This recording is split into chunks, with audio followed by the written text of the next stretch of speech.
Y entonces voy a empezar por los huesos pequeñitos para luego llegar al maxilar superior, el maxilar inferior, al cual voy a tener un poquito más, voy a hacer un poquito más de énfasis para que tengan ustedes conocimiento.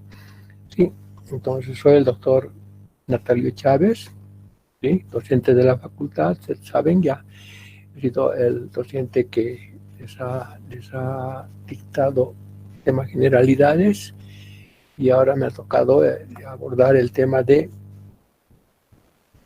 los huesos, estos huesos que vamos a tratar, el maxilar inferior, el vomer, los huesos nasales, el malar y el cornete inferior. Eso completando el macizo facial. Ya para el próximo tema, que va a ser cara en general, o sea, van a ser la suma de todos estos huesos, ya formando ya el macizo facial, ¿sí? Que ya en su momento les van a explicar también. Entonces, vamos a empezar hablando de las características generales del cornete inferior. Este cornete inferior, este huesito, va a estar articulado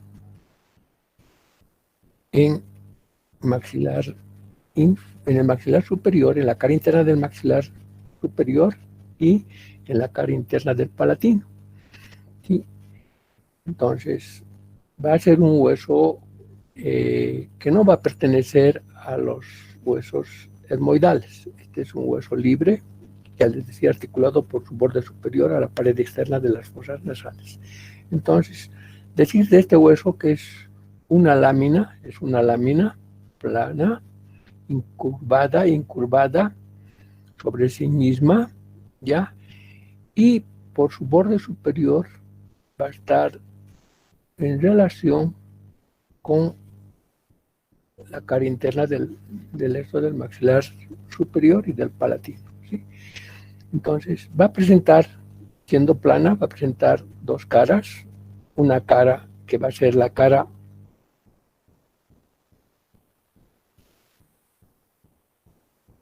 interna, ¿está? Ya. Otra que va a ser la cara externa, un borde superior articular, un borde inferior libre, dos extremidades, una extremidad anterior y una extremidad posterior. Nosotros para reconocer este huesito lo que tenemos que buscar es esta extremidad, que es Roma, ¿sí? Que va a ser la anterior, mientras que la posterior va a ser siempre afilada. Entonces, esas van a ser las características generales de este hueso, es un hueso plano, ¿sí? Que va a estar adherido a la pared externa de las fosas nasales. Va a ser un componente de las fosas nasales. Bueno, vamos a hablar ahora sobre la cara interna. Esta cara va a mirar hacia el tabique de las fosas nasales. Ustedes saben ya el tabique, voy a hacer un dibujo grosero. ¿Dónde estoy? Un dibujo grosero voy a hacer. Espérense, aquí. El tabique de las fosas nasales va a ser la parte media.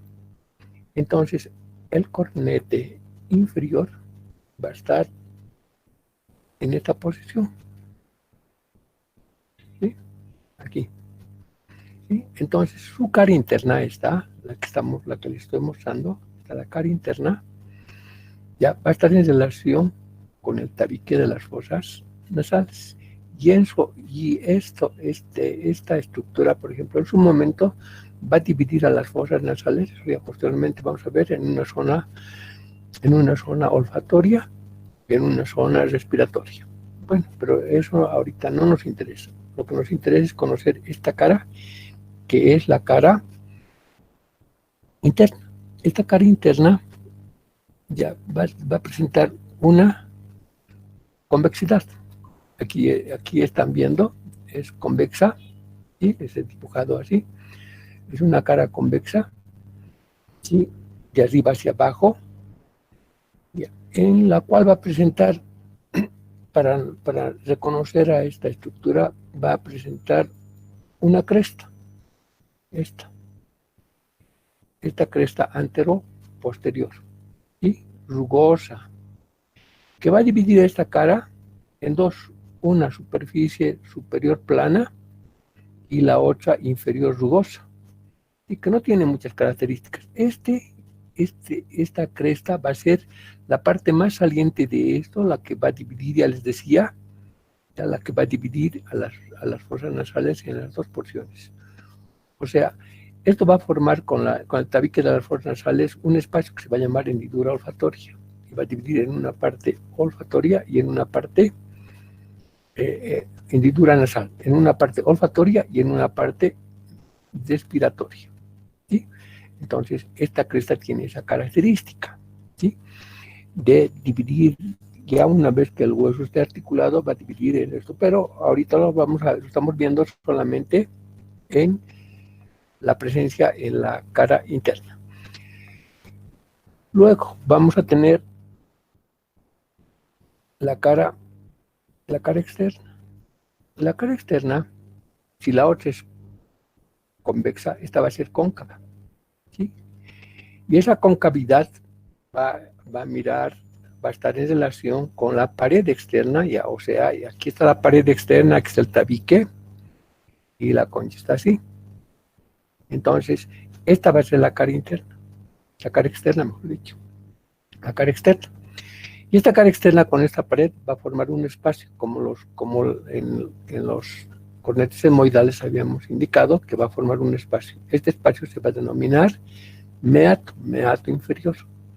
Entonces, esta cara es cóncava de atrás hacia adelante, ¿sí?, y de arriba hacia abajo. Es lisa, no va a presentar ninguna estructura. Sí, en este espacio que es el meato inferior, se va a abrir el orificio del conducto lacrimonasal, que se va a originar en el piso de la cavidad orbitaria, que va a descender por el conducto lacrimonasal y va a desembocar en este meato, por detrás, a 1 centímetro por detrás de la extremidad anterior. Pero no en el cornete, sino en el meato, en el espacio que va a formar con la pared externa de las fosas nasales, ¿sí? Entonces, esta va a ser la cara externa. Ahora, vamos a ir, voy a ir indicándoles por el borde superior. Este borde superior es articular, ¿sí? Este borde superior es articular, es por el cual este huesito se va a pegar a la pared externa de las fosas nasales. Y yendo de adelante hacia atrás, vamos a encontrar en la parte anterior, ya les decía que es Roma, pero en la extremidad anterior vamos a encontrar esta zona, que es rugosa. ¿Sí? Es rugosa, va a presentar crestas articulares. Esta parte se va a articular con la cresta turbinal inferior del maxilar superior. Ahí ya se va a articular. Luego, por detrás de esta cresta y en la parte más prominente de este borde, que este borde es convexo también, se va a presentar una lámina que se va a dirigir hacia arriba, una aposis laminar, ¿sí? Se va a presentar una concavidad, esta concavidad, para completar el conducto lacrimo-nasal, ¿sí?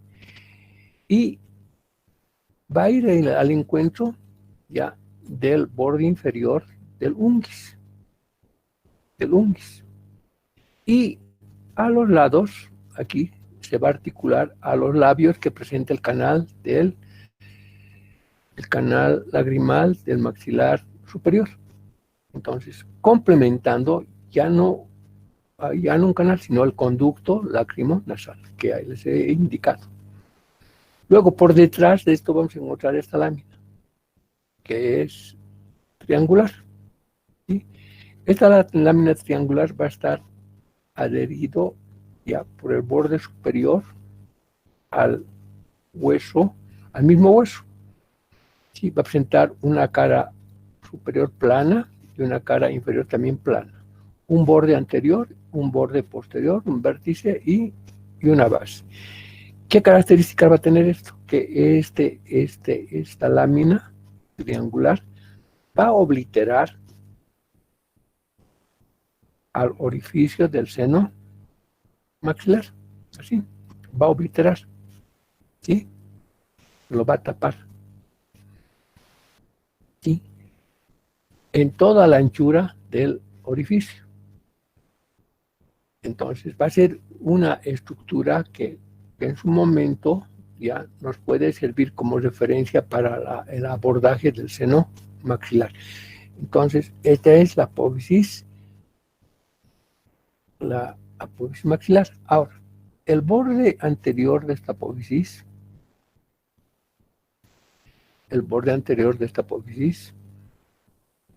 se va a articular con el labio sinusal. O sea, el orificio del seno maxilar va a presentar labios y el labio sinusal va a estar en relación con este borde. Y con el borde posterior va a estar en relación con la apófisis maxilar del palatino. Fíjense que ya se está articulando por intermedio de estas dos estructuras. Y en la parte de arriba, aquí se va a desprender otra lámina, ya una apófisis laminar, así, que va a estar dirigido también hacia el orificio del seno maxilar, ¿sí? Y va a ir a dar alcance a la apófisis, a la extremidad inferior de la apófisis fusiforme. Entonces, a esto se denomina apófisis etmoidal. Entonces, los accidentes es la superficie rugosa, la apófisis lagrimal, la apófisis maxilar, la apófisis etmoidal. Y posteriormente vamos a encontrar esta otra zona rugosa afilada, ya, que va a corresponder a la cresta turbinal inferior del palatino. O sea, el cornete va a estar entre el maxilar superior y el palatino, ¿sí? Articulado. Eso va a corresponder a este borde superior, que va a ser el borde superior o borde articular, ¿sí? Por el cual este hueso se va a unir a la pared externa de las fosas nasales. El borde inferior es libre. El borde inferior es libre, grueso, ¿sí? Grueso, rugoso. No tiene determinadas características, ¿sí? Va a ser el límite de ese espacio que se va a denominar el meato inferior. O sea, aquí está el borde inferior, este es el borde superior, esta es la cara interna, esta es la cara externa, ¿sí? Entonces, esas son las características principales de este huesito, que es un componente más del macizo facial, ¿sí? Luego vamos a ver a otro hueso, y aquí tenemos al hueso, al cornete inferior, ya. Como ustedes ven aquí, este es su borde superior, ya. Esta es la extremidad anterior, esta es la lagrimal, esta es la maxilar, esta es la etmoidal, ¿sí? Y aquí tenemos la extremidad posterior, ¿sí? Aquí tenemos la cresta que les había indicado, que está dividiendo a la cara interna en dos superficies. Entonces, esas son las características del cornete. Aquí vemos, por ejemplo, ya está cortada esta parte, aquí vemos este espacio que va a corresponder al meato inferior, donde va a desembocar, si ustedes se fijan muy bien, un poquito, miren, aquí está, en esta lámina se está indicando el origen del conducto lacrimonasal. Miren cómo está bajando y dónde se está abriendo. ¿Sí? Está abriéndose en el meato, ¿sí? Entonces, por aquí va a desembocar las lágrimas, va a desembocar a las fosas nasales. Esa va a ser la función del conducto lacrimonasal, ¿sí? Entonces, este hueso va a formar con la pared externa ya el meato inferior. Luego, vamos a tener ahora para su conocimiento, vamos a tener a los huesos nasales. Los huesos nasales o huesos propios de la nariz están situados, ¿dónde estoy? Están situados por fuera de la línea media, por fuera de la línea media. ¿Sí? Y yo ya les explicaba, con los de mi grupo había trabajado y les decía, para podernos ubicar con las articulaciones de este huesito, es bien fácil poder, digamos, hacer un dibujito. ¿Ya? Este dibujo esquemático va a ser, por ejemplo, lo que es nuestra cara. Nuestra cara no tiene esta disposición. O sea, no tenemos una cara de ave o pico de ave. Si fuésemos así, entonces esto sería siempre externo y este sería interno. Pero nosotros tenemos así. Y vamos a decir que esto está representado por los huesos propios de la nariz y por el mismo frontal. O sea, los huesos propios de la nariz, bien facilito con esto, va a presentar una cara anterior y una posterior. Un borde externo y un borde interno. Y a partir de este huesito, todos los demás huesos que van a componer la bóveda y la cara van a tener una cara externa y una cara interna, un borde anterior y un borde posterior. Mire qué fácil es ubicarse así con este dibujo, ¿ya? Para poder articular los huesos, porque en los exámenes les van a preguntar tal borde con qué huesos, con qué borde o con qué hueso se llega a articular. Y ustedes haciendo simplemente este dibujo, ya van a poderse ubicar y ir con las articulaciones, ¿sí? Bueno, entonces vamos a decir que el hueso nasal o huesos propios son dos huesitos, ya, que tienen una forma cuadrangular, pero alargada hacia abajo, situados a los lados de la línea media, entre las ramas ascendentes del maxilar superior. Y por su disposición va a presentar una cara anterior, una cara posterior. Fíjense, por eso ya estoy hablando de cómo nos podemos ubicar. Un borde interno, un borde externo, un borde superior y un borde inferior. ¿Sí? Entonces, esto es los huesos nasales o huesos propios de la nariz, ¿sí? Los que van a ocupar el vértice de la pirámide que va a formar las fosas nasales, ¿sí? Entonces, para su descripción, este hueso va a presentar entonces una cara anterior, ¿sí?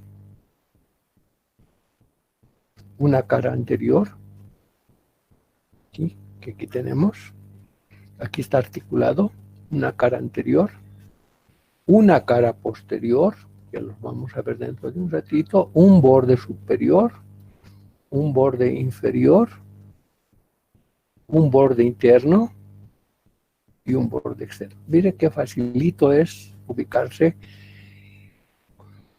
con los huesitos haciendo simplemente el dibujo que les había enseñado.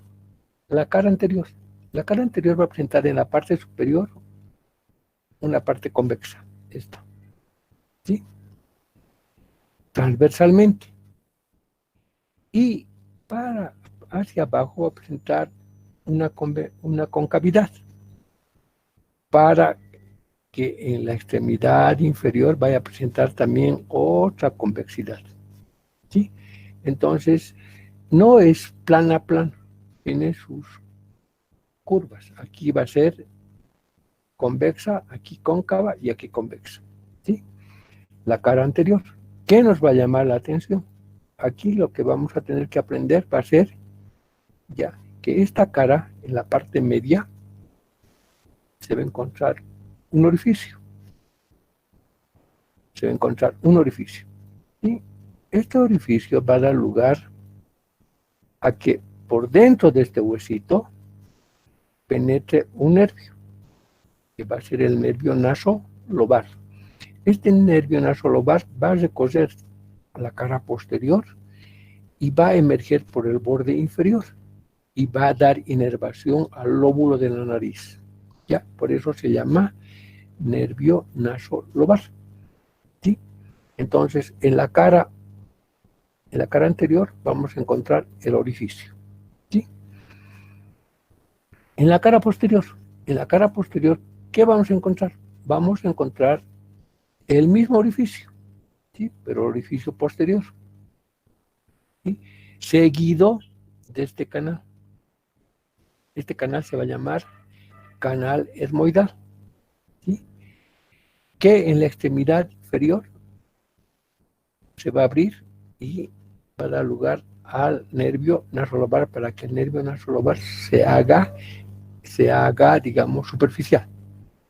Entonces, esta cara va a presentar en la parte superior, va a presentar rugosidades, como están viendo aquí. Estas rugosidades van a corresponder ya a la espina nasal del frontal, con el cual se va a articular, ¿sí?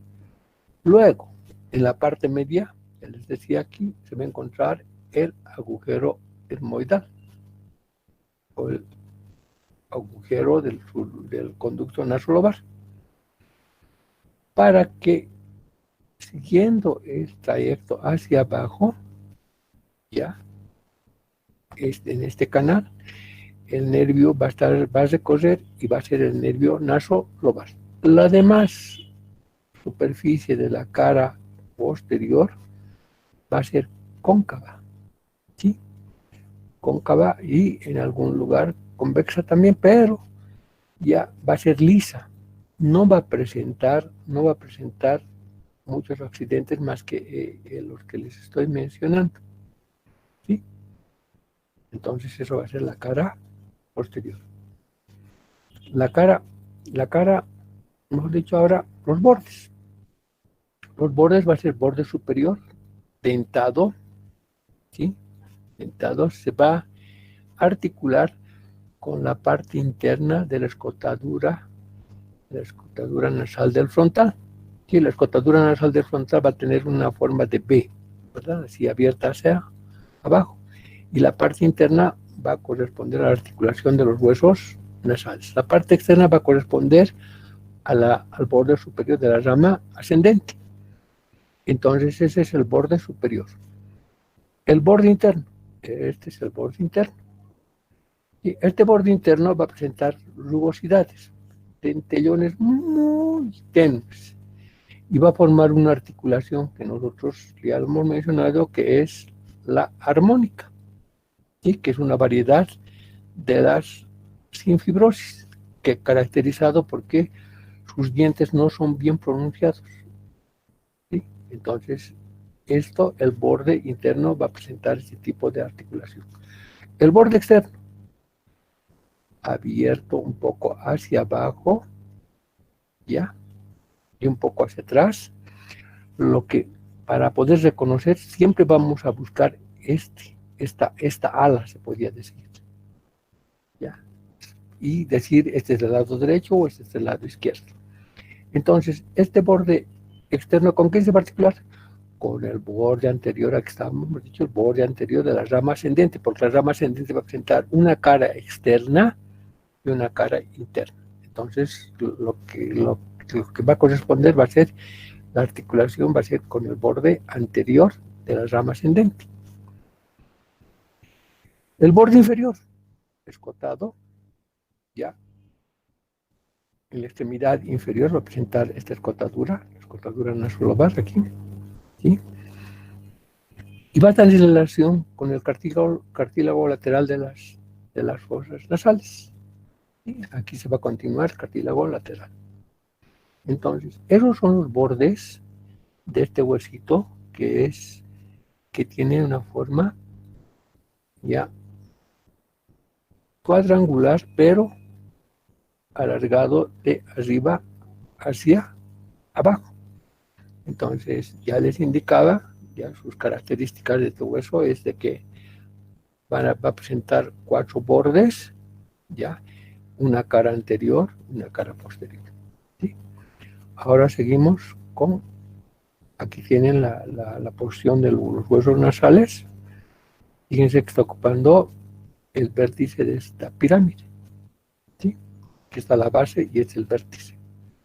Entonces ahí está ocupando la cara anterior, estos son los huesos, las ramas ascendentes, el borde anterior, ¿sí? Entonces es fácil de poderse ubicar. Ahora vamos a hablar de un hueso que es prominente en la porción lateral. Tiene, es formadora del pómulo, que nosotros conocemos con ese nombre, pómulo, y es un hueso que se va a denominar hueso malar o hueso cigomático. Este hueso malar o hueso cigomático está situado en la parte lateral, ¿sí? Lateral y superior del macizo facial. ¿Sí? Y va a tener la forma cuadrilátera. Si tiene una forma cuadrilátera, bueno, por ahí se va a presentar bordes, 4 bordes, va a presentar 4 ángulos, ¿sí? Y 2 caras. Y como les había dicho, ya estas caras de aquí para allá son caras externas. Pues imagínense, esta es la cara externa del maxilar superior. Esta es la cara externa del malar, ¿sí? Entonces ya va a presentar va a presentar una cara externa, una cara interna, separados por sus bordes, ¿sí? Y decir que ya sus características de este hueso es cuadrilátero, situado en la parte lateral y superior, presenta aplanado de fuera hacia adentro, presenta 2 caras, 4 bordes y 4 ángulos. Esas son las características generales. Ahora, la cara externa, esta. La cara externa es convexa, ¿sí? Es convexa. ¿Qué nos va a llamar la atención en esta cara? Este orificio. El orificio que va a ser el orificio malar, ¿sí? El orificio malar de un conducto que se va a llamar témporo malar, que en su momento les voy a indicar. Entonces aquí se abre el orificio malar por el cual va a erupcionar vasos y nervios malares, ¿sí? Para dar irrigación e inervación a toda esta parte. Esta parte, esta cara, también se va a llamar cutánea, porque va a estar en relación, ¿ya?, con los tejidos cutáneos. Y en la parte inferior, en la parte inferior y anterior, esta cara va a presentar unas pequeñas rugosidades, ¿sí? Va a presentar unas pequeñas rugosidades, ¿sí? Estas rugosidades van a prestar inserción aquí, van a prestar inserción a estos músculos, que van a ser los músculos cigomáticos, ¿sí? Aquí va a estar el cigomático menor y el cigomático mayor, que van a ser músculos acintados que van a ir hacia la comisura de los labios, ¿sí? Músculos cutáneos. Entonces, en esta cara cutánea convexa, vamos a ver este orificio y estas crestas. No hay ningún otro accidente que podamos ya indicar. La cara interna. La cara interna va a ser cóncava, ¿sí? Va a presentar 2 zonas. una superficie irregular, aquí ven, irregular, ¿sí? Rugosa, que se va a llamar superficie articular anterior, y otra posterior cóncava, ¿sí? Que va a ser formadora de dos fosas. La fosa temporal, aquí arriba, va a estar en relación con el músculo temporal, y la fosa cigomática, ¿sí? Entonces, esta cara es cóncava, pero presenta dos superficies, una superficie anterior irregular, articular, y la otra no articular, libre. Entonces, esa es la característica de esta cara, la cara interna, ¿sí? Luego vamos a hablar de los bordes. Si el malar, ya, cuando es cuadrilátero, pues sí, más o menos, ya vamos a hacer groseramente, ya, aquí va a pasar la línea media, entonces va a haber dos superiores, esto va a ser superior y esto va a ser inferior. Al haber dos superiores, ya, esto va a ser si es colocado hacia la parte anterior, el antero superior, ¿sí? Y después va a ser el antero inferior. Y aquí va a ser el póstero superior y el póstero inferior, ¿sí? Porque tiene una forma cuadrilátera. Entonces, más o menos este hueso tiene esas características, ¿sí? De tener una forma cuadrilateral, ya hemos dicho, aplanada de fuera hacia adentro. Entonces va a presentar cuatro bordes. El borde superior, ¿ya? Que va a ser el antero superior, el antero superior, el antero inferior, el póstero, el, el póstero superior y el póstero inferior, ¿sí? Separados por ángulos. Este va a ser el ángulo superior, este el ángulo anterior, este el ángulo inferior y este el ángulo posterior. Ahora, les voy a describir primeramente los bordes que no corresponden, estos bordes que vamos a pasarlos así rapiditos. Ya.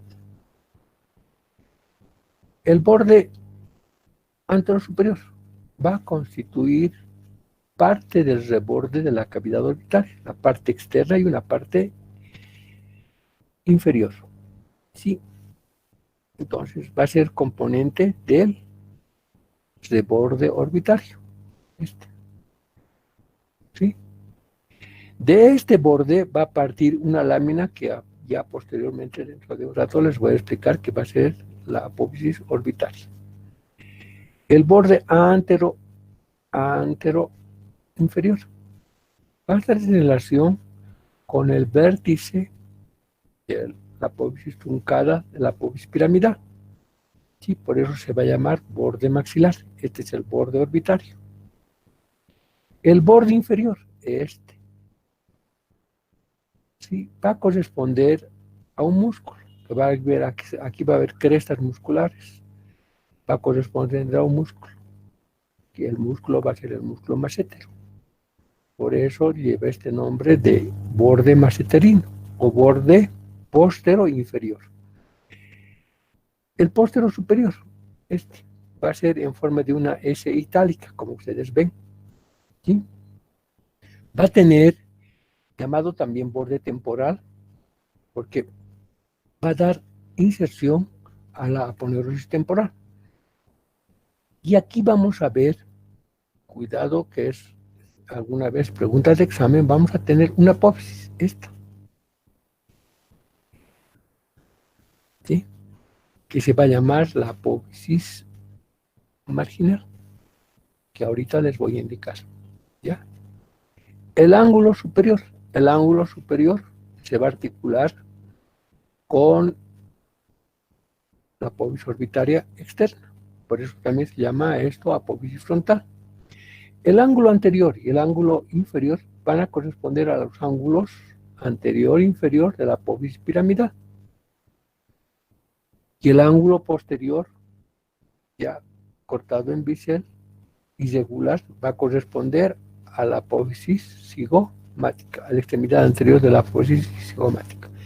Entonces, esos son los ángulos y los bordes de este hueso. Ahora vamos a hablar exclusivamente ya de la apófisis orbitaria, del malar, del borde anterosuperior del malar. Aquí tenemos los ángulos que les he indicado, ¿sí? El superior, el anterior, inferior y el posterior, ¿sí? Ahora les voy a hablar del ángulo posterior-superior. El ángulo posterior-superior les he dicho que tiene la forma de una S itálica. Aquí está. ¿Sí? Aquí tiene. Ya. Y va a presentar una elevación. Esta. ¿Sí? Muy marcada en los hombres. Pero quizás muy poco marcada en las mujeres. No tiene características especiales, ¿sí? Pero anatómicamente a este se lo conoce con el nombre de tubérculo marginal. El tubérculo marginal, no vayan a olvidarse. El tubérculo marginal corresponde al borde postero superior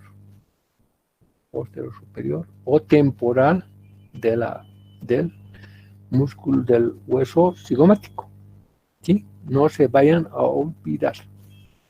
Les estoy haciendo ya. Este mismo, de todo lo que les estoy explicando, ya he subido en un video en la plataforma, o sea que es el mismo tema explicado y hay, bueno, es el mismo tema, también lo tengo, pero en mi plataforma de YouTube. Bueno, ese es en relación al borde postero superior o temporal.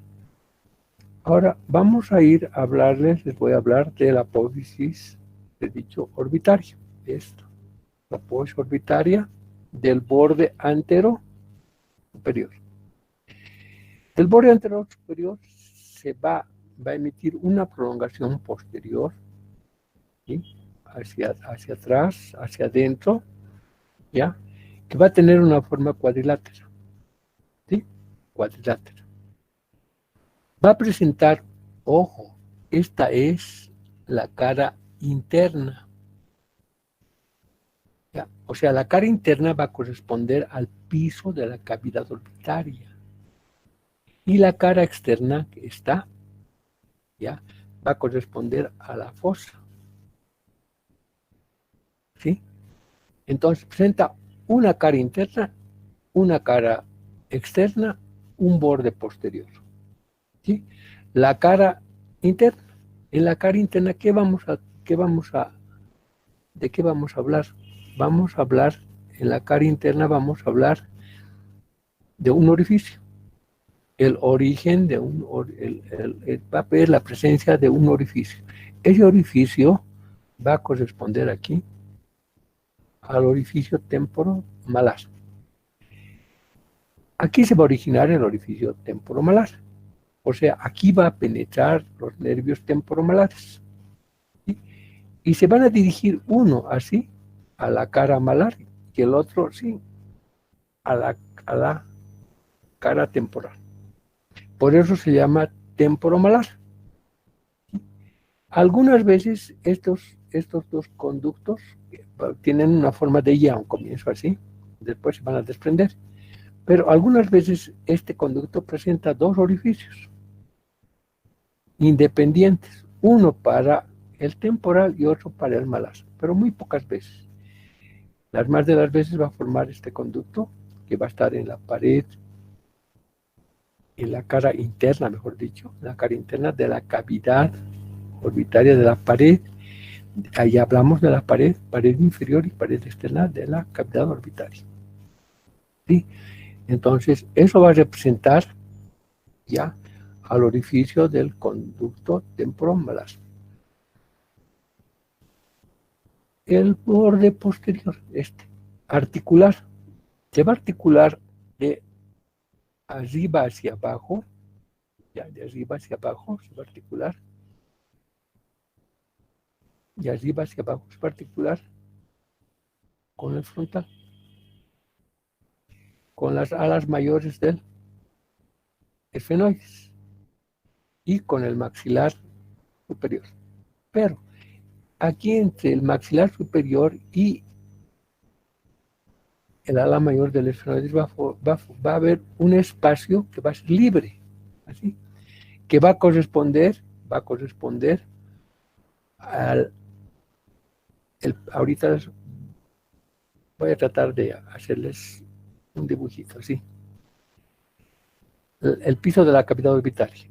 Aquí atrás va a estar una hendidura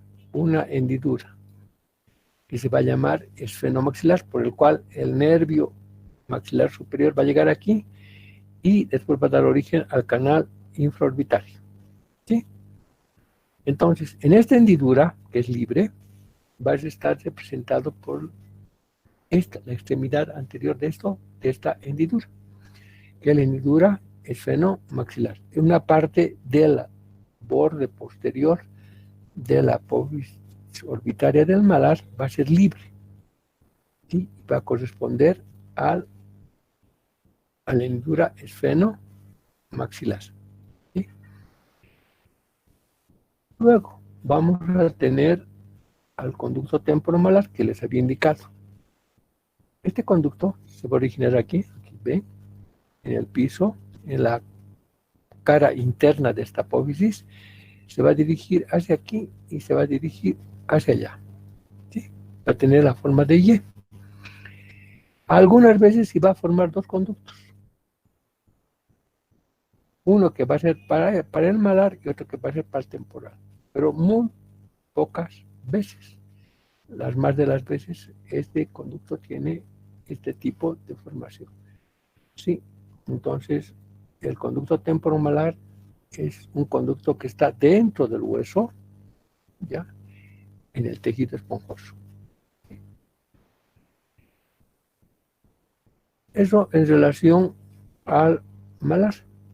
Ahora vamos a hablar de un hueso que es impar, que es el bomber. ¿El bomber dónde se encuentra? Aquí,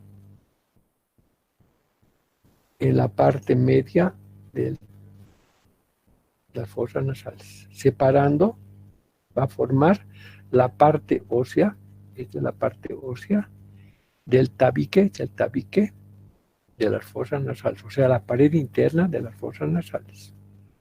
¿Sí? Este hueso va a tener una forma también cuadrangular. ¿Sí? Va a tener una forma cuadrangular.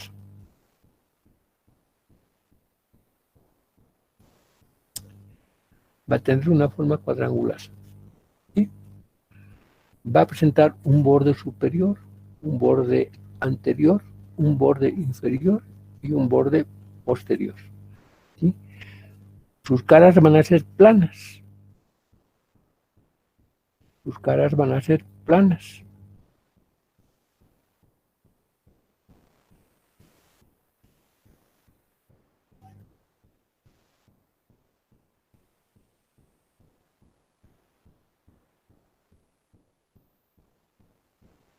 Las caras de esto van a ser planas. ¿Sí? Caras laterales. ¿Sí? El borde superior, el borde anterior, el borde inferior y el borde posterior. Cuadriláteras. Entonces, nuevamente repito, sus caras van a ser planas. Caras planas. va a presentar en estas caras unas rugosidades, unos canales vasculares y canales nerviosos. Esta cara puede ser, como les indicaba, puede ser plana o puede ser cóncava y convexa por la desviación del tabique de las fosas nasales. Esa desviación está en relación con la función que cumple, ¿verdad? Que es la respiratoria. Entonces, las caras laterales planas, de repente que pueden ser convexas en un lado y cóncavas en el otro lado. Ahora, aquí voy a presentar estos surquitos, que van a ser los surcos nerviosos o surcos vasculares, porque el tabique de las fosas nasales va a estar ricamente irrigado y ricamente inervado. Luego voy a presentar esto, una cresta, mejor dicho, un canal.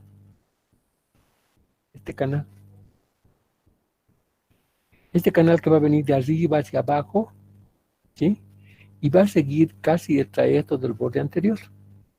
Es un canal bien marcadito. Este canal está en relación con un nervio, que es el nervio nasopalatino.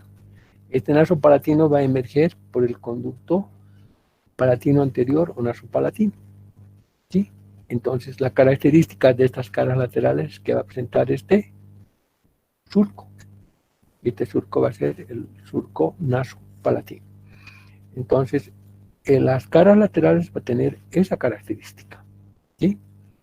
Y va a presentar ciertos canales, ciertos surcos para los nervios y las arterias. El borde superior.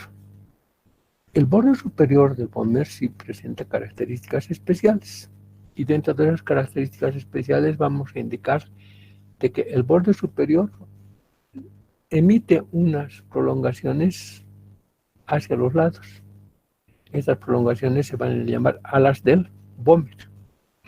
Estas alas del pómer van a formar un espacio, que este espacio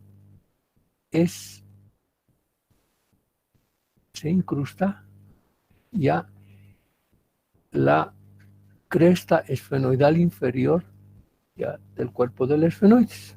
Pero esta incrustación no es total, sino forma aquí un espacio. Ese espacio se va a llamar, va a dar lugar a un conducto, que ese conducto se va a llamar esfenomeriano medio, ¿sí? Y la demás superficie de la cresta y el borde superior va a estar unido por tejido fibroso. A este tipo de articulación lo hemos denominado esquindalesis, ¿sí? Donde una cresta está en relación con un surco.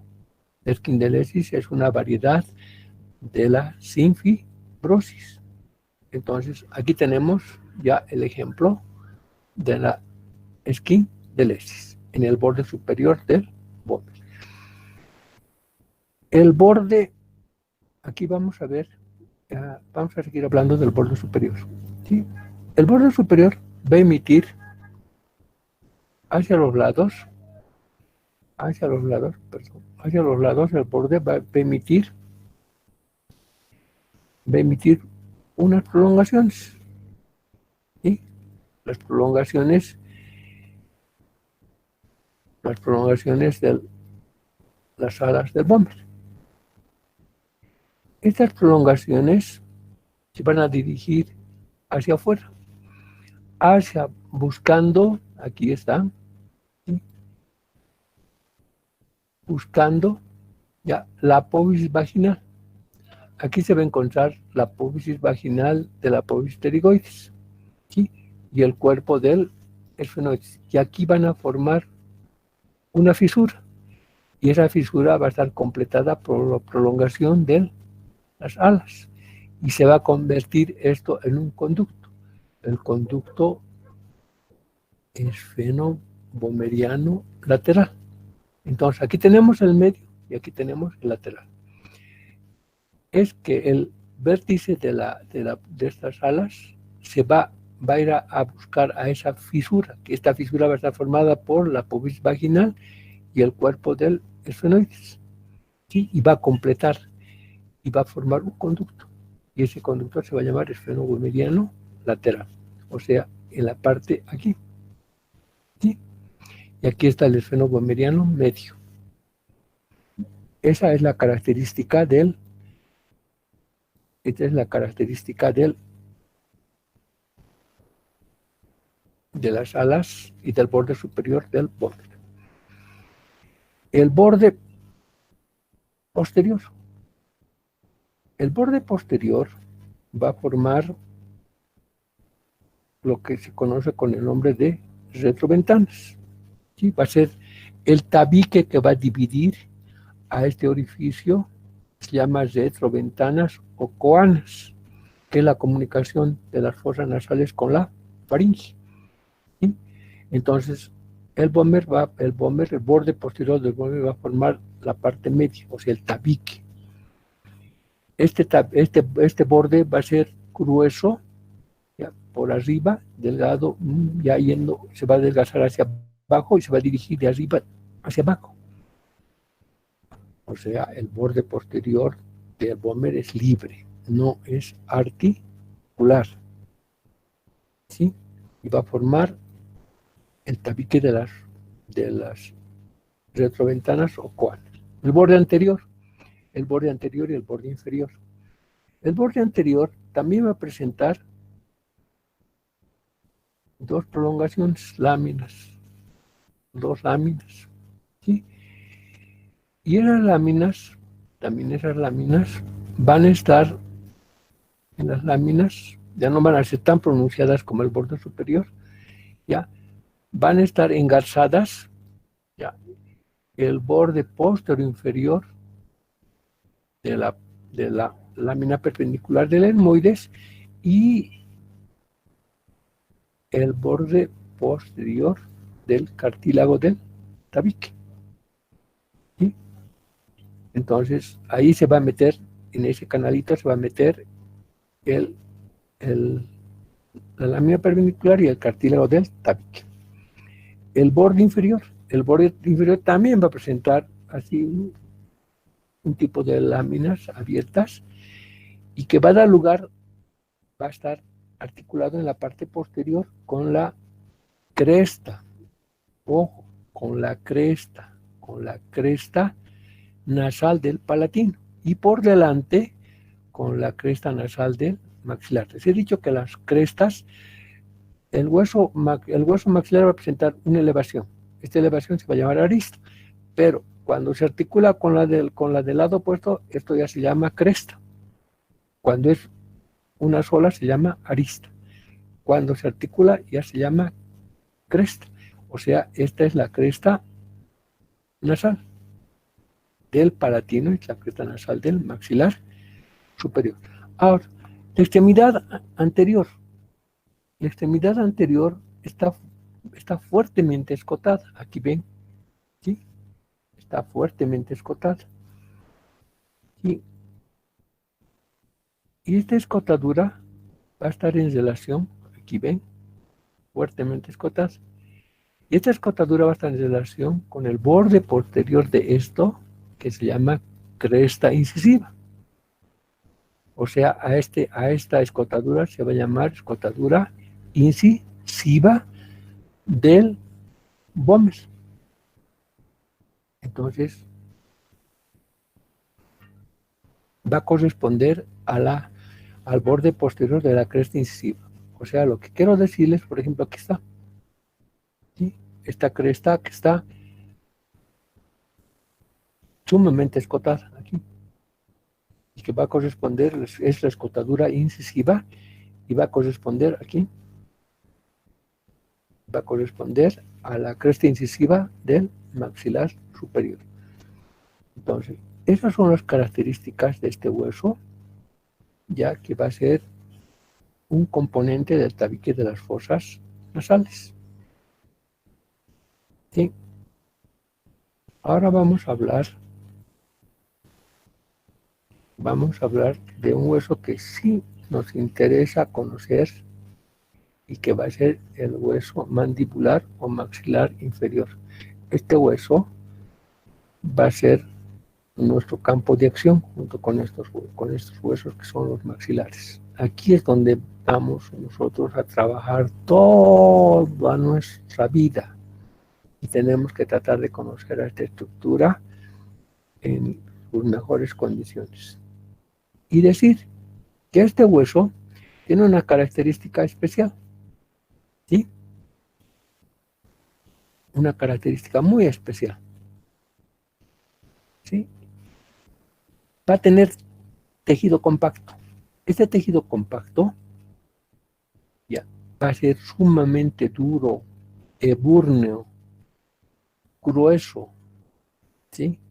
Se va a caracterizar tipo mosaico, ¿sí? Y por dentro sí va a haber tejido esponjoso. O sea, el tejido, así haremos, ¿ya? El tejido compacto, el externo, el interno y la base, ¿ya? Va a ser sumamente grueso. Y el tejido esponjoso va a ser delgado, pero va a haber tejido esponjoso. Pero la característica de este tejido es sumamente grueso y ebúrneo. Se parece al mosaico. Es por eso que no podemos nosotros, dentro de lo que ustedes van a aprender, no se puede colocar anestesias infiltrativas. ¿Qué quiere decir anestesias infiltrativas? Que colocando la anestesia casi cerca de la punta de las raíces, que por ósmosis penetra las terminaciones nerviosas, lo que sucede aquí, en el maxilar superior. En el maxilar superior nosotros colocamos la anestesia cerca de la punta de la raíz y vamos a tener anestesiado al diente. Porque se nos es dificultoso entrar aquí, a este conducto, que es el infraorbitario. Porque aquí va a salir el nervio infraorbitario, que va a ser la rama terminal del nervio maxilar superior. O entrar al nervio maxilar superior, porque el nervio maxilar superior está en una fosa, que se va a llamar fosa cigomática y está en el techo. Entonces, para llegar a esto, vamos a tener que atravesar muchas estructuras aquí. Y una de esas podemos hacer, por ejemplo, por el agujero palatín. Llegar, pero tendríamos que tener nuestra aguja en forma de bayoneta, ¿sí? Es dificultoso. Y aquí, en esta parte del conducto palatino posterior, va a estar la fosa cigomática, donde va a estar la arteria maxilar interna. Entonces es más dificultoso, ¿sí?, entrar al tronco. En cambio aquí sí podemos entrar al tronco, teniendo reparos anatómicos, pero sí no podemos utilizar, o está casi contraindicado, que se puede utilizar anestesias infiltrativas. ¿Por qué? Por la capacidad del tejido compacto. Esa es una de las características de este hueso, ¿sí?, que presenta una capa compacta gruesa, ebúrnea, ¿sí? Imagínense, y esto está en relación, y los alveolos están en relación, ya posteriormente vamos a aprender cuando estemos llevando articulación temporomandibular, está en relación con la alimentación. La implantación de los dientes está en relación con la alimentación. En el altitano, por ejemplo, las personas tienen una mandíbula y unos maxilares bien consolidados, ¿sí? Y al tratar de hacer extracciones en estas piezas tenemos que pensar 2, 3 veces, porque es bien dificultoso. ¿Por qué? Porque comen ya sustancias duras, ¿sí? En cambio, en la alimentación de las personas del Oriente, esto es bien facilita, muy fácil se da las extracciones, porque su alimentación es blanda. Entonces, esto está, bueno, eso ya posteriormente en la articulación temporomandibular vamos a ver, pero la característica de este hueso es que es un tejido esponjoso. Silencio, silencio, por favor. Por favor.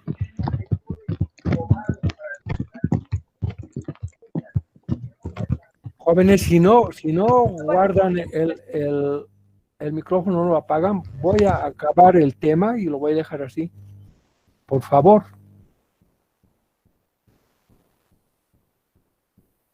Seguimos. Entonces, este hueso tiene una característica especial.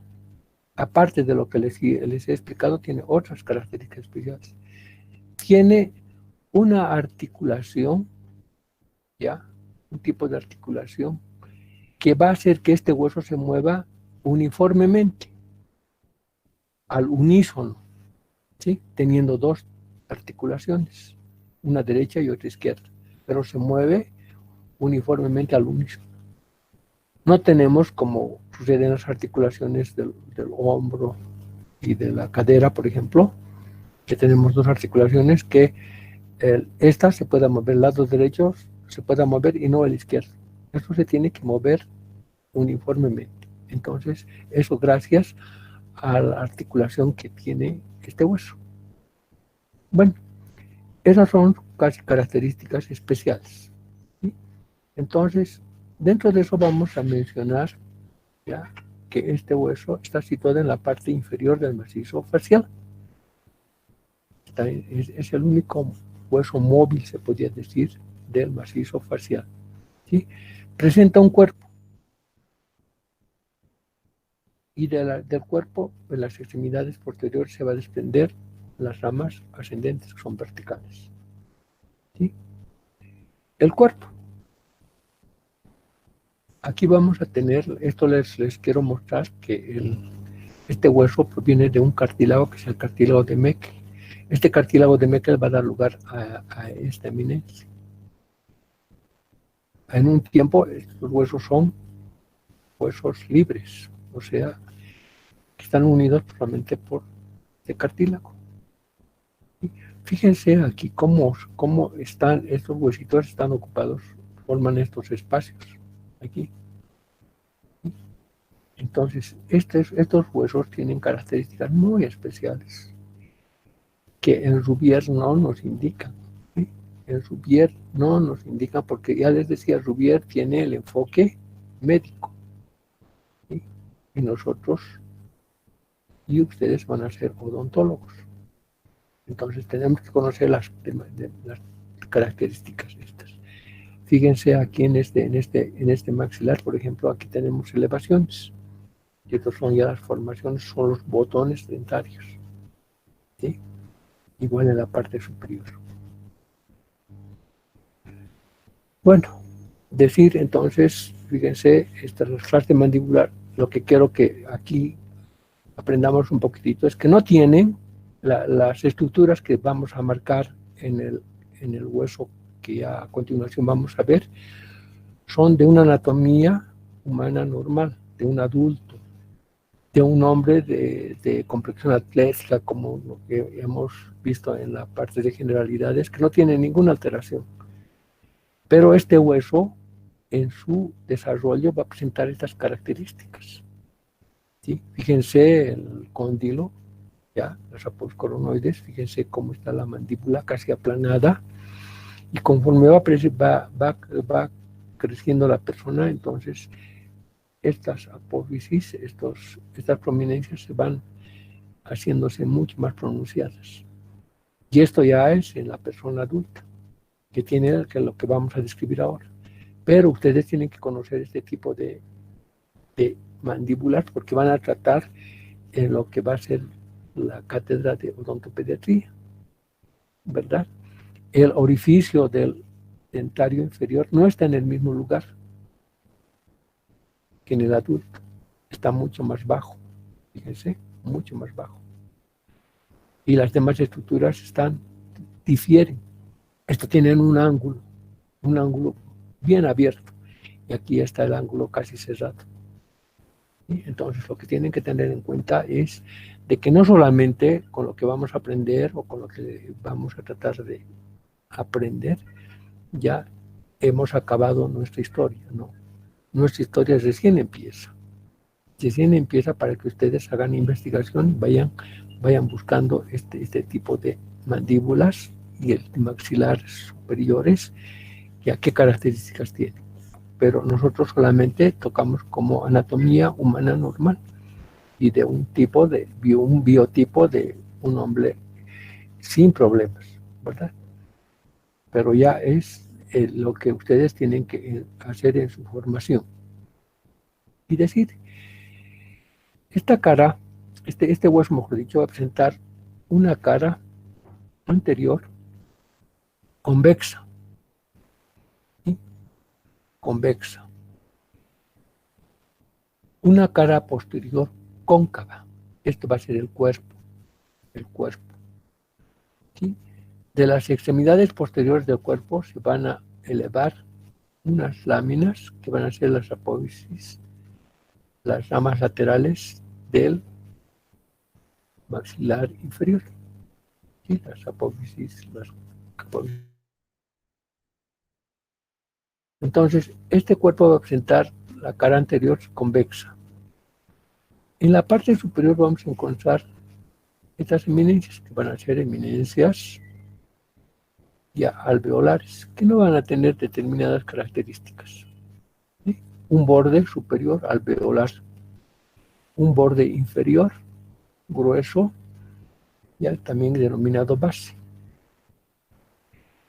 Esta cara convexa va a tener la forma de herradura, o sea, fíjense, el maxilar inferior va a tener esta forma, maxilar inferior. En cambio, la cavidad bucal no, la cavidad bucal tiene otra forma. En la cavidad bucal vamos a encontrar paredes, vamos a encontrar una forma ovoidea, así, o irregularmente cúbica, una pared superior, el paladar, el piso, las paredes laterales, las paredes laterales, una posterior formado por el istmo y por los labios, o sea, una forma irregularmente cúbica. Pero en el hueso vamos a encontrar la forma de herradura, ¿sí? Una cara anterior, una cara posterior, ¿sí? Entonces, en la cara anterior, ¿qué vamos a encontrar? En la cara anterior vamos a encontrar ya una cresta media que se va a denominar sínfisis aquí, sínfisis mentoniana. Esta sínfisis mentoniana va a ser restos de la unión de dos huesos independientes que les he mostrado, ¿sí? De la extremidad inferior de esta sínfisis se va a prolongar hacia abajo y va a formar una eminencia de forma triangular de base inferior. Esta eminencia se va a llamar ya eminencia mentoniana, ¿sí? Ya a los lados de esta eminencia mentoniana que va a haber unos tubérculos que se vayan a llamar tubérculos mentonianos. Esta eminencia mentoniana algunas veces en las personas forman una fosita, ¿sí? La fosita que se forma en el labio inferior. Ahora, de las extremidades de esta eminencia va a emerger una cresta que se va a llamar la cresta oblicua externa. Esta cresta oblicua no debería ser cresta oblicua externa, ¿sí? Porque es anterior, ¿verdad? Pero ya, cresta oblicua externa, que va a formar el labio externo del borde anterior, ¿sí? Esta cresta va a dividir en dos superficies. En la parte superior vamos a encontrar un orificio que va a estar en relación con los dos premolares. Este orificio va a estar a igual distancia entre el borde superior y el borde inferior. Eso es en el adulto, la persona normal. En el niño esto va a estar más arriba, en el senil también más arriba. Ya les voy a indicar por qué. Entonces esta cresta ya les voy a indicar dentro de un rato, va a prestar inserción a algunos músculos, ¿sí? Entonces va a ser convexa, ¿ya? Y casi lisa. Solamente va a presentar estas eminencias que van a ser las eminencias alveolares, que no tienen mucha repercusión, ¿sí? Entonces, eso es lo que vamos a encontrar en la cara anterior del maxilar inferior.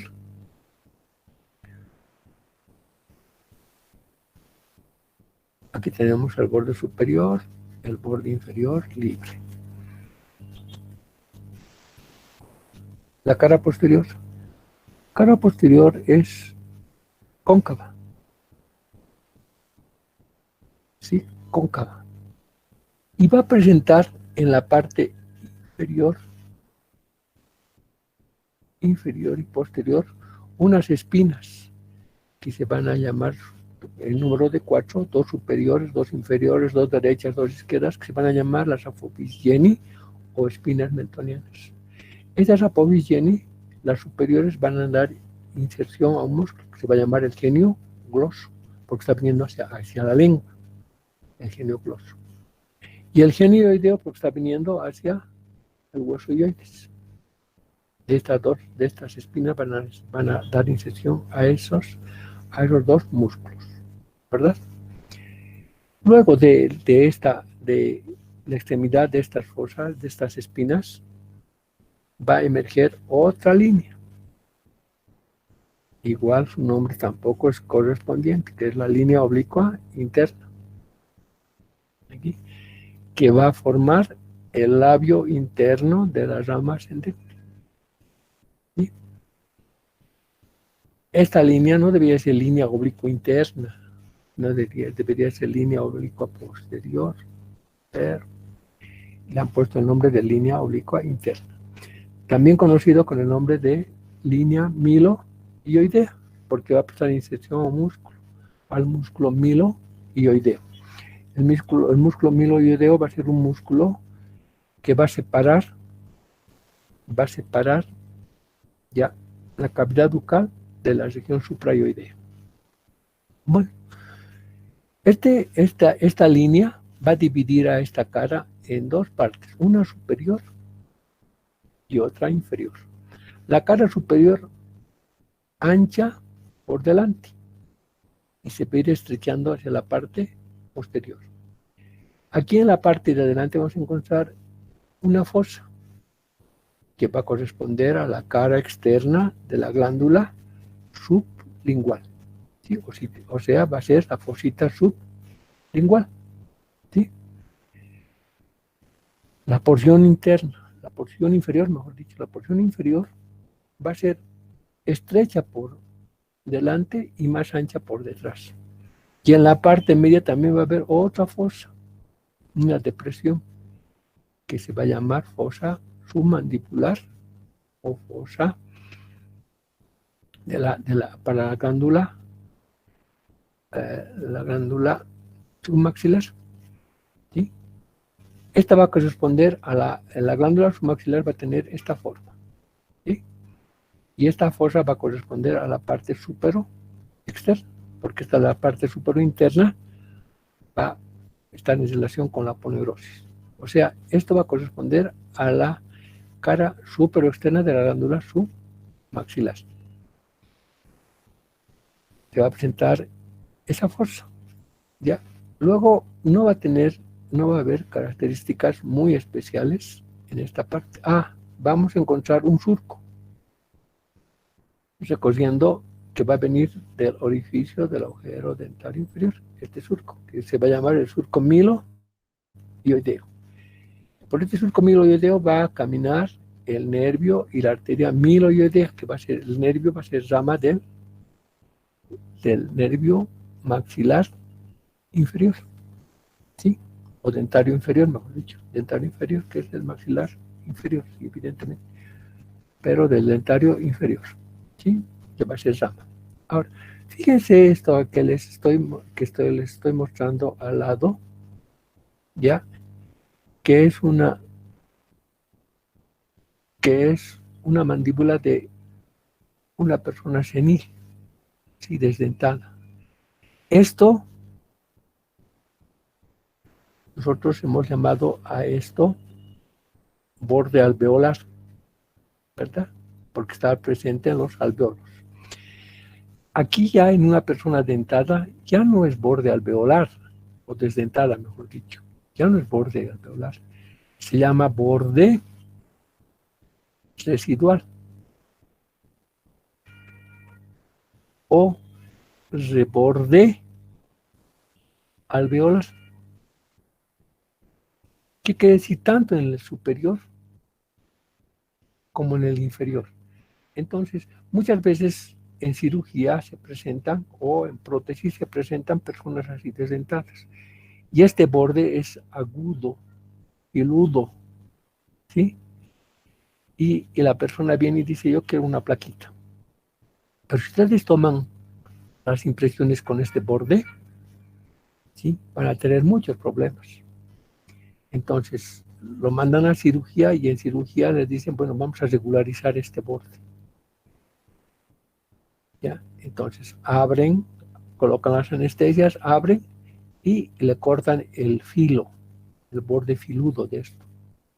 Pero antes de realizar eso, el colega le dice, bueno, ¿qué vamos a hacer? Y ustedes tienen que decir si vamos a igualar el borde residual de la mandíbula o el borde alveolar. Porque si utilizan y dicen el borde alveolar, en cirugía no les van a dejar hacer lo que tienen que hacer, los van a sacar. Entonces, fíjense, todas estas cosas no existen en su libro de Rubier. ¿Ya? Y otra cosa que también quiero hacer hincapié, ¿ya? Es en este orificio, el orificio mentaneano. El orificio mentaneano hemos dicho que está a igual distancia, en un dentado está a igual distancia entre el borde superior y el borde inferior. O sea, el orificio mentaneano debería encontrarse aquí. Pero fíjense que en un desdentado este borde parecería que está llegando casi ponerse en contacto con el borde superior, o con el reborde alveolar, o con el borde residual. ¿Por qué? Porque esto, ya, esta parte de los alveolos, del borde alveolar, se ha reabsorbido, el hueso se ha reabsorbido, ha cicatrizado. Y esto no se ha movido. Lo que ha pasado es que esto se ha reducido, ¿sí? Y por eso da lugar a que este orificio esté casi cerca al borde superior. Igual, ya, igual historia sucede con el de los niños. En los niños no hay premolares, ustedes saben, es una referencia, ¿sí?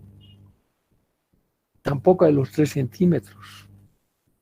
Entonces hay que tomar otro tipo de reparos para ubicar esto. Y generalmente en el niño está, porque está en formación esto, está casi llegando al borde superior. Entonces, eso tienen que ustedes tener mucho cuidado con todas ese tipo de estructuras. Ya, aquí está la cara posterior, aquí está la línea mieloioidea, aquí está el surco, ¿sí? Aquí está la fosa submaxilar, la fosa sublingual, las espinas. Entonces, eso se ve en la cara posterior, ¿sí? En la cara posterior del maxilar inferior. Ahora vamos a ir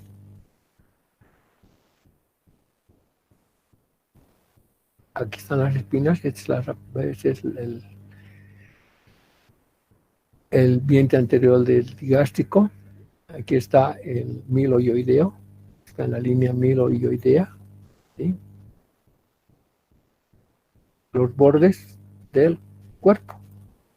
El borde superior, llamado alveolar. ¿Por qué? Por la presencia, este es el borde alveolar, por la presencia de alveolar.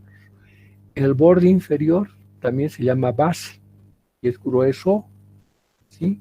Obtuso. Y en la parte anterior y un poco media, aquí, se va a encontrar 2 depresiones que van a corresponder a las fosas del vientre anterior del digástrico, o sea, se va a insertar el músculo digástrico. ¿Sí? La fosita digástica. Es lo característico del borde inferior. El borde superior, no, el borde superior va a tener otras características que ahorita les voy a indicar, ya que quiero que también se grabe. El borde superior va a presentar estos son los alveolos, o sea, el alveolo es el hueco, ¿sí? Y cada alveolo va a estar separado por una cresta. Esta cresta se va a llamar tabique tabique interalveolar, porque está entre alveolo, o cresta alveolar. ¿Sí? Tabique interalveolar. Preferible colocar tabique o septo interalveolar. Cuando ustedes estén haciendo la extracción, ya se rompe, el colega les va a preguntar, ¿qué han hecho? Se ha roto, doctor, un pedazo de hueso. ¿Qué? ¿Pero qué parte? Es el tabique interalveolar, porque se puede fracturar. ¿Ya? O sea, entre alveolo y alveolo hay una separación que se llama tabique interalveolar o septo interalveolar, ¿sí? O cresta interalveolar, ¿sí? Alveolo es la cavidad. Ahora, en los multiradiculares, aquí, que es el segundo molar y el primer molar, que tienen generalmente dos raíces, ¿ya? Existe en la parte media otro tabique, pero ya dentro del alveolo que es todo esto. Existe este tabique, ¿sí? Este tabique se va a llamar tabique interradicular, que está separando a dos raíces y generalmente se fractura. En el tiempo de la extracción se fractura y no hay que tener ningún tipo de temor, ¿sí? Porque se fractura, porque generalmente está formado casi por tejido esponjoso, ¿sí? Casi por tejido esponjoso. Y algunas veces se tiene que regularizar y se mete gubias, o sea, unos instrumentos especiales donde se va a recortar los bordes cortantes del hueso que queda. Se regulariza. Y una vez regularizado se coloca los antisépticos, todo eso, y se sutura. Pero para eso hay que conocer bien los orificios dentarios inferiores, colocar buena anestesia. Más adelantito les voy a explicar ya eso. Entonces, el borde alveolar, crestas o tabiques interalveolares. Crestas o tabiques interradiculares. Eso es en el borde alveolar. Las ramas ascendentes. Las ramas ascendentes ya son elevaciones rectangulares, ¿sí? Que se van a dirigir hacia arriba y un poco hacia atrás. Se va a desprender de las extremidades posteriores del cuerpo. Van a presentar una cara externa, una cara interna, un borde superior, un borde anterior, un borde posterior y un borde inferior. ¿Sí? Entonces, la cara externa. En la cara externa, ¿qué vamos a ver? Unas crestas musculares que van a prestar inserción a un músculo que va a ser el pterigoideo, el músculo massétero.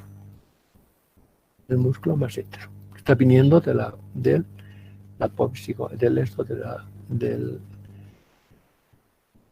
arco cigomático. ¿Sí? Ya está viniendo. ¿Sí? Y se van a insertar en las crestas posterior-inferiores de la cara externa. Y la cara externa no va a presentar ningún tipo de accidentes, va a ser liso, porque va a estar cubierto por el músculo massétero. ¿Sí? Entonces, esa es la cara externa. La cara interna. En la cara interna vamos a ver, lo primero que nos va a llamar la atención van a ser igual, unas crestas en la porción posterior. Estas crestas van a estar en relación con un músculo, que es el músculo pterigoideo externo, que va a estar cubriendo la rama, el pterigoideo interno, mejor dicho, que va a estar cubriendo la rama ascendente en su cara interna. Luego en la parte media, esta rama, vamos a encontrar este orificio, el orificio dentario inferior, de entrada del nervio dentario inferior. Este orificio va a estar continuando al reborde alveolar. Fíjense, es continuación del reborde alveolar.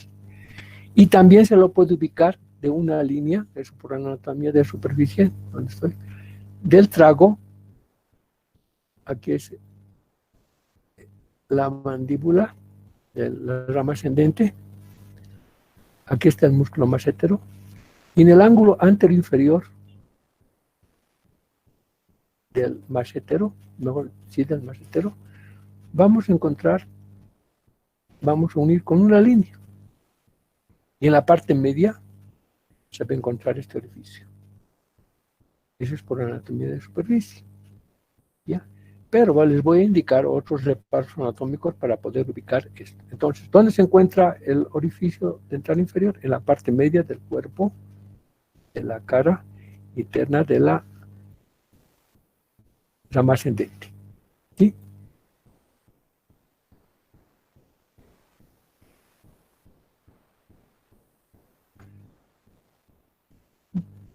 El límite anterior de este orificio va a estar determinado por una espina, esta, que va a tener la forma triangular. Esto se va a conocer con el nombre de espina de Spick. El nombre de Spick es un nombre propio, lo que se conoce con el nombre de língula mandibular. ¿Qué se inserta en esta língula mandibular? Ojo con eso, por favor, ponle alto.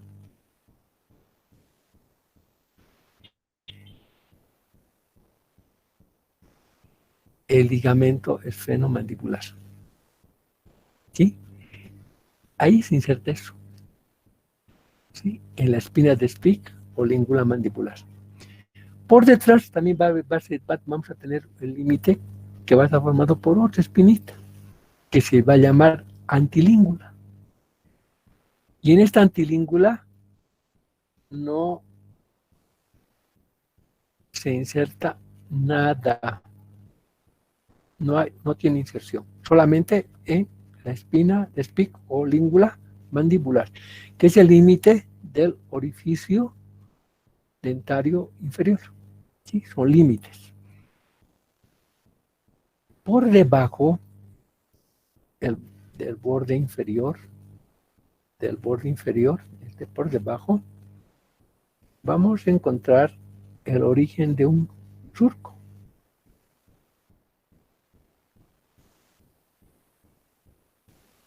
El surco milo-hioideo o canal milo-hioideo, que va a recorrer la cara posterior de la rama ascendente. ¿Sí? Luego vamos a encontrar, llegando a la após coronoides, una cresta. Esta cresta, pero va a pertenecer a la coronoides, que va a ser la cresta temporal, donde se va a insertar el músculo temporal. ¿Sí? Vamos a encontrar aquí un borde anterior, un borde superior, un borde posterior y un borde inferior.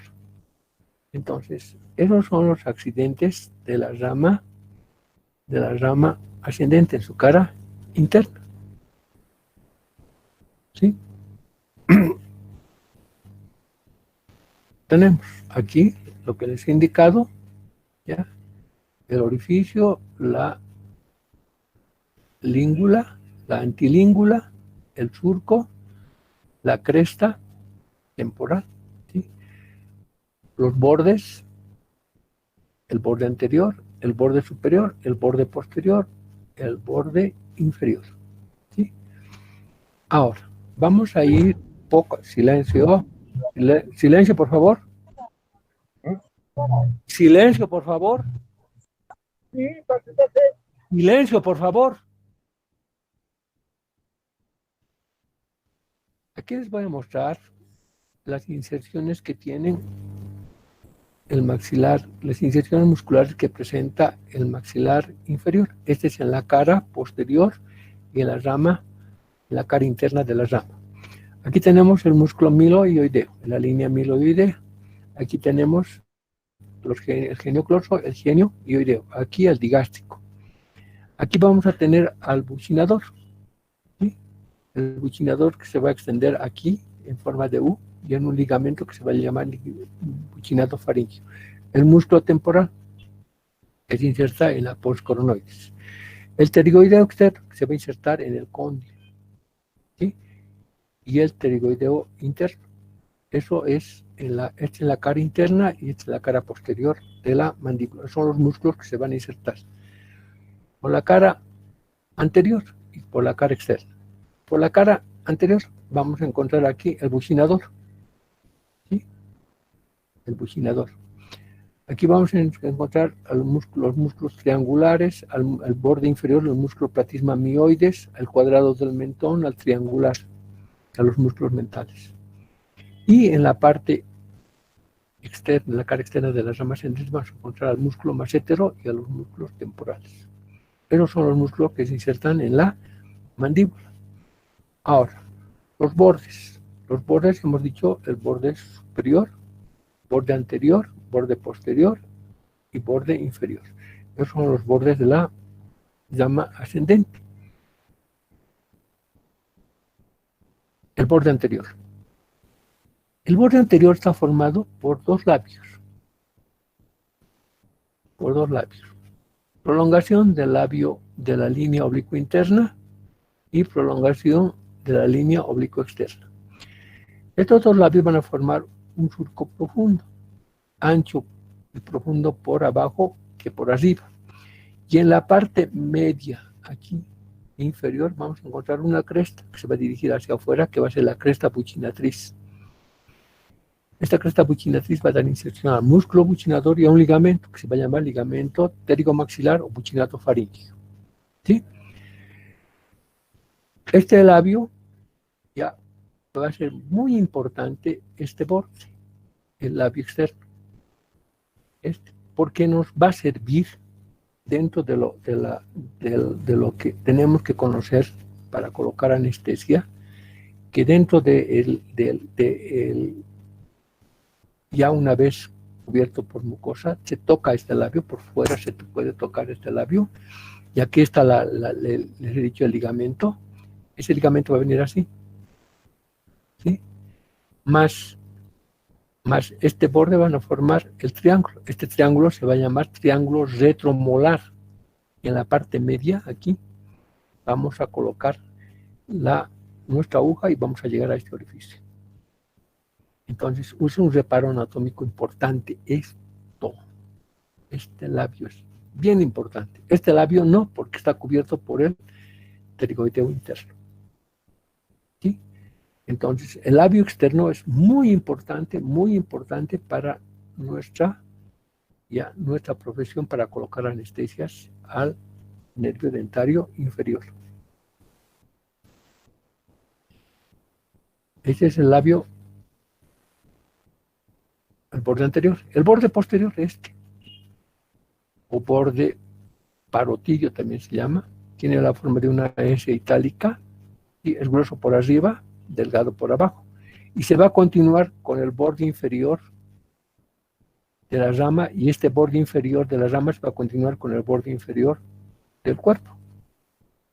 Y en el ángulo que forma el borde posterior y el borde inferior, se va a encontrar un punto craniométrico, que se va a llamar ángulo de la mandíbula o conio. ¿Sí? Que es un punto craniométrico que es de mucha importancia, que nosotros podemos tocar. ¿Sí? Entonces, ese es los ángulos posterior e inferior de la rama ascendente. El ángulo, el borde superior. El borde superior va a presentar dos eminencias que tenemos que conocerlos bien. La eminencia anterior, triangular, que se va a llamar postcoronoides. Esta postcoronoides va a presentar una cara externa, una cara interna y una cara externa. Un vértice, una base. Un borde anterior y un borde posterior. En la cara interna, aquí, vamos a encontrar esta cresta. Esta cresta se llama cresta temporal, que es prolongación del labio interno. Prolongación del labio interno. Aquí es donde se inserta fibras del músculo temporal. Aunque en toda la postcoronoide sí se inserta el músculo temporal. ¿Sí? En el vértice también se va a insertar. El borde posterior va a formar el segmento anterior de esta escotadura, que se va a llamar escotadura sigmoidea o escotadura semilunar, por donde van a pasar los vasos y nervios masentéricos. Van a comunicar la región cigomática con la región masentérica. ¿Sí? La cara externa no va a tener características especiales de esta apófisis coronoides. ¿Sí? Entonces, esta es la apófisis coronoides. Por detrás de la apófisis coronoides ya se va a encontrar el cóndilo de la mandíbula. Este cóndilo de la mandíbula va a ser muy importante porque va a presentar la superficie articular que nosotros tenemos que conocer. ¿Sí? Esta superficie articular va a estar dividido por una cresta. ¿De qué está dividido? Esta cresta. ¿Sí? O sea, la cabeza superior, una cresta. A esta cresta, si es que dábamos en forma presencial, se marcaba, se llama cresta articular. Cresta articular. Esta cresta articular va a formar a esta cara superior del cóndilo en dos vertientes.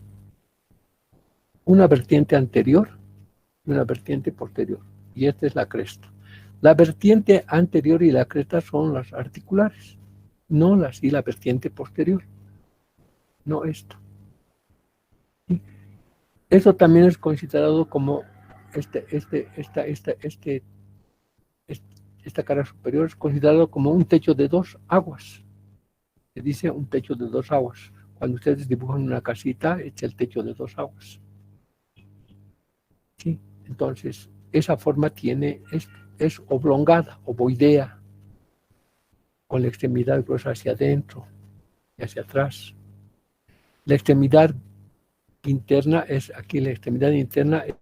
sobresale sobre la cara interna, mucho más sobresale. Y en la parte interna, el cóndilo va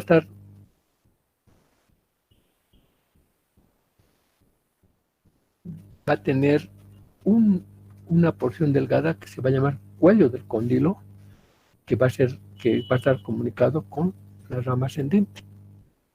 En el cuello del cóndilo se va a encontrar una fosita.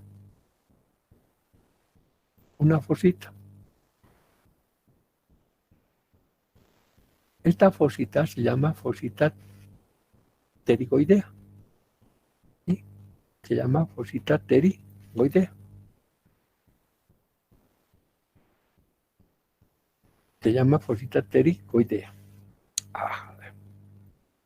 Aquí.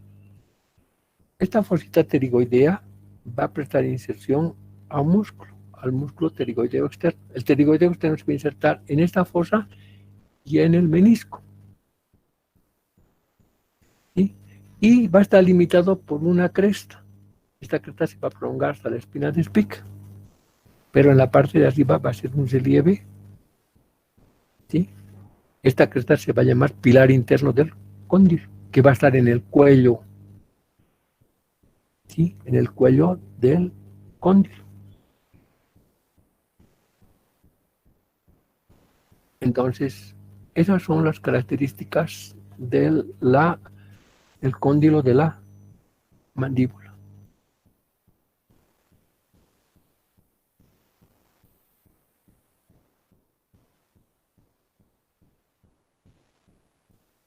Entonces, aquí tenemos la postcoronoides, la escotadura y el cóndilo. ¿Sí? Aquí tiene la postcoronoides, la cresta temporal. Aquí tiene el pilar interno, la fosa pterigoidea. Aquí nuevamente les estoy mencionando, ya, para que podamos nunca olvidarnos, un techo de dos aguas, ¿ya? Esta parte, el vértice, y la vertiente anterior son las articulares. Esta no es plana, se va a continuar con el borde posterior. Estas son las extremidades. De las extremidades va a partir esta cresta, que es esta, que va a dividir a la superficie a la cara superior en dos superficies articulares, una anterior, vertiente anterior y una posterior. ¿Sí? No se vayan a olvidar, jóvenes, estas cosas que les estoy indicando, que ya posteriormente vamos a ver que es de mucha importancia para nosotros. ¿Sí? Aquí tienen el cóndilo, ya las extremidades, la interna, la externa, y a la superficie. Esta es la cresta. Esta es la cresta que va a dividir en una anterior y otra posterior. ¿Sí? Esta es la cresta articular.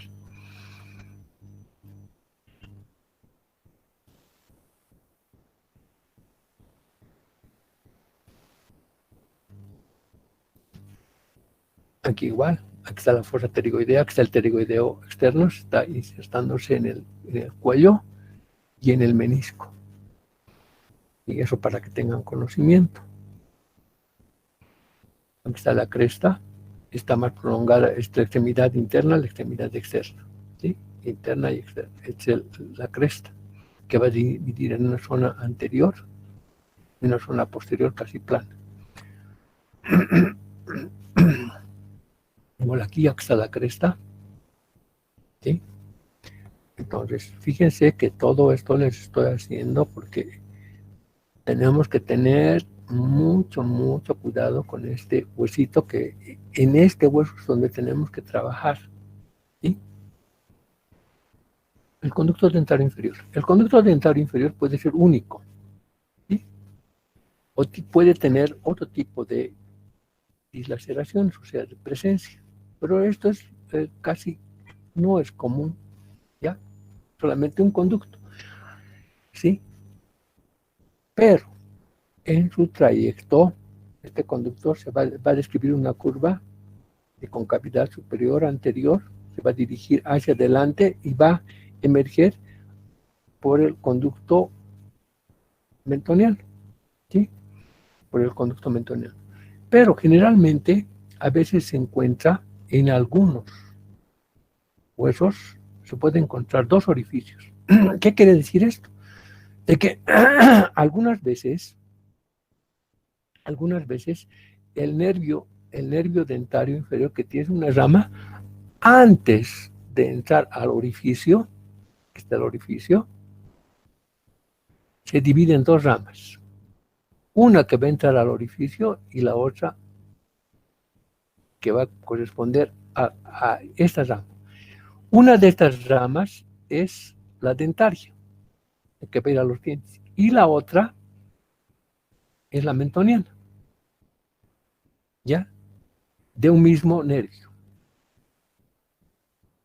Nosotros al colocar anestesia, cuando coloquemos anestesia al inferior, siguiendo lo que les voy a indicar ya posteriormente el triángulo ese, se coloca anestesia, se pregunta al paciente qué siente en el labio inferior.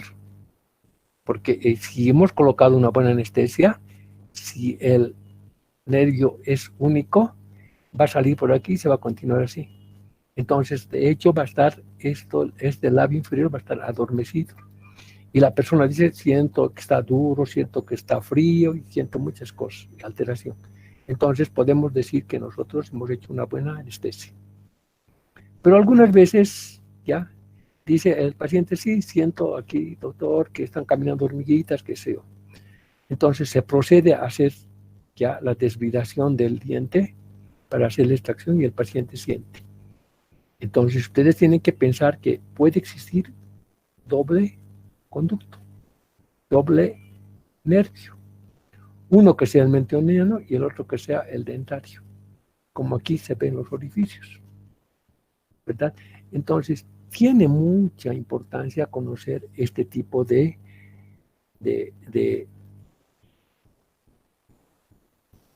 distribución del nervio dentario, ¿ya? Porque nosotros somos los que vamos a trabajar con esto. Entonces, ¿qué es lo que primero tenemos que hacer? Sacar una radiografía, ¿sí? Esto es lo común, que el nervio venga y salga por el agujero mentoniano. ¿sí? Y de todas sus raíces, todos sus ramos a las raíces.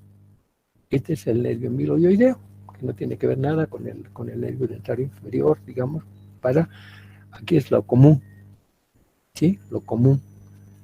Entonces, fíjense la importancia que tiene, ya, la importancia que tiene, ya, es lo común. La importancia que tiene, que tenemos que conocer nosotros, que puede haber, ya, es lo común, que puede haber, ya, un nervio bífido. Esta lámina que les he colocado, ya, es porque quiero que vean qué relación tiene esta muela que está impactada, está incluida con el conducto dentario. O sea que ustedes al extraigan y rompan este hueso y después sacan la pieza, pueden lastimar tranquilamente esto. Lo que tienen que hacer es dividir esto y cortar, sacar raíz por raíz. Cosa de que no puedan lastimar eso. Pero fíjense la importancia que tiene el conducto dentario inferior con relación a las piezas que nosotros vamos a trabajar. ¿Sí? En este caso se hace cirugía. Aquí tenemos conductos bífidos, ¿sí? Que están separándose en dos. ¿Ven? En dos. Entonces, nuevamente repito, ¿qué es lo importante? Lo importante es que nosotros,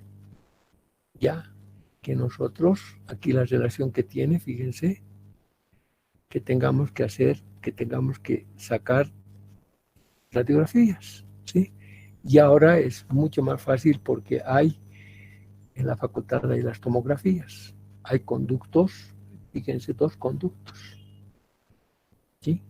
Dos conductos supuestamente dentarios, ¿sí?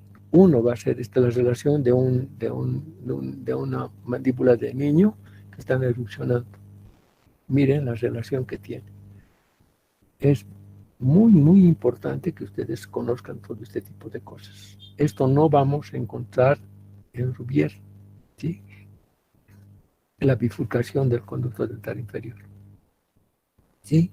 Hay dos nervios. Uno posiblemente sea el dentario y el otro sea el mentoniano. Entonces, para poder hacer nuestras cosas, fíjense, ¿sí? Para poder hacer las cosas tenemos que tener mucho conocimiento de esto. Aquí tenemos el nervio bífido. Fíjense, este nervio que está viniendo solamente que es el nervio dentario, que está siguiendo hacia los incisivos, mientras que es el nervio mentoniano. ¿Sí? Esto todavía es cuando ya ha ingresado, pero imagínense que esto se desprenda aquí y tengamos que anestesiar y anestesiamos y vamos a tener problemas. Entonces, es necesario que ustedes investiguen, aparte de lo que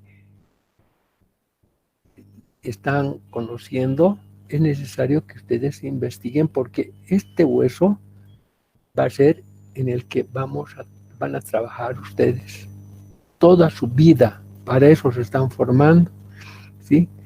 Para trabajar en maxilofacial, en cirugía, en odontopediatría, en todas las especialidades, saber bien de este hueso y del maxilar superior, que son muy, muy importantes, ¿sí? Son conductos bífidos. Fíjense la importancia que tiene el conocimiento de esto.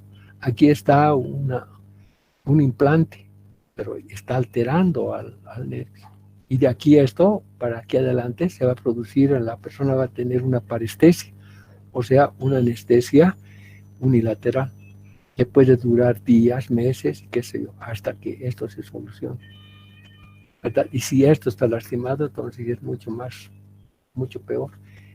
Y de eso es la mala praxis, ¿sí?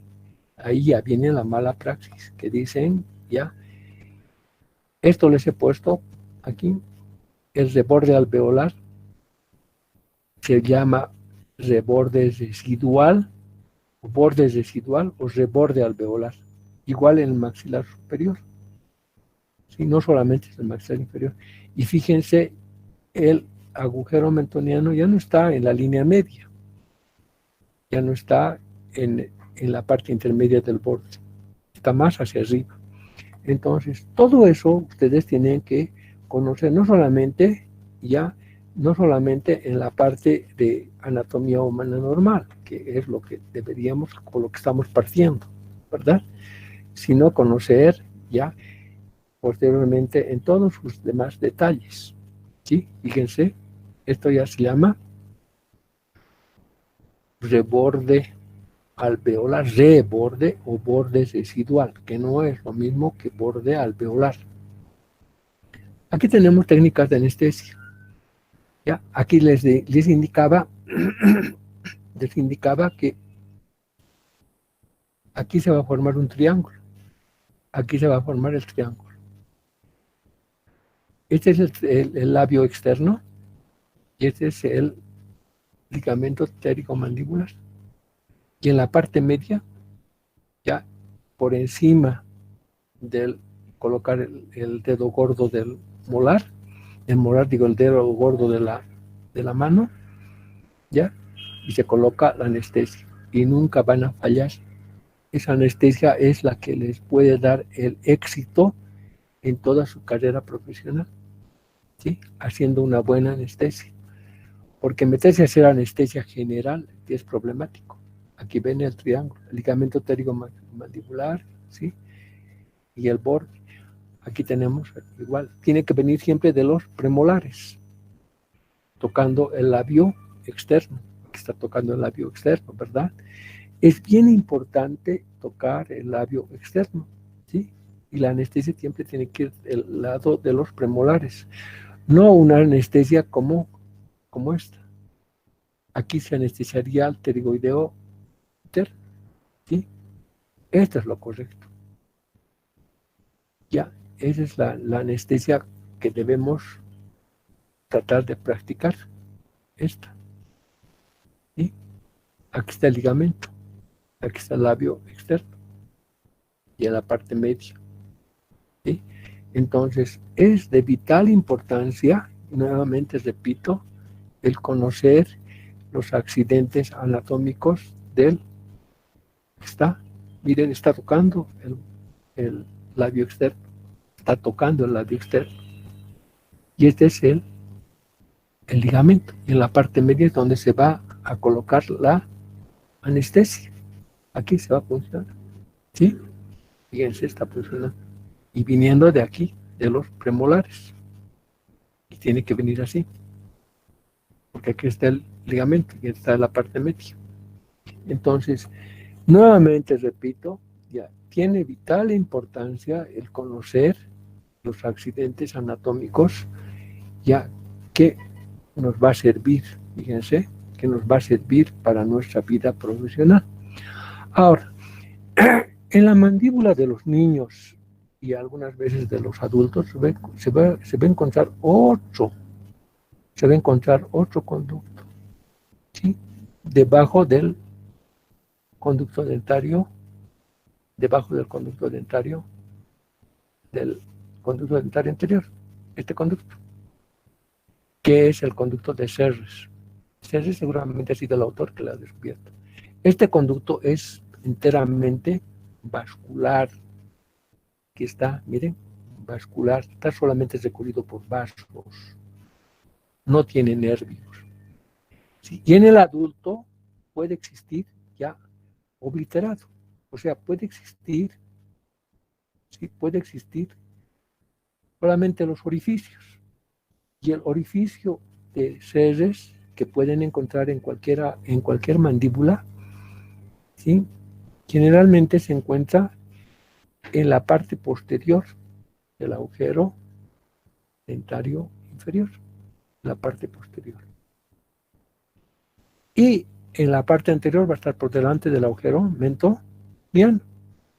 Ese es el conducto de Serres enteramente vascular. Nuevamente repito, enteramente vascular, ¿sí? Ahora, en el caso por ejemplo, aquí, ¿será el conducto de Serres? No, ninguno. Posiblemente de repente sea pero no. Posiblemente sea para el nervio bífido, ¿sí? Mire, Sí, posiblemente este sea, pero estos no. Entonces, lo que ustedes tienen que conocer es la parte, ya, la parte que les corresponde a la anatomía humana normal. Y con eso, jóvenes, hemos terminado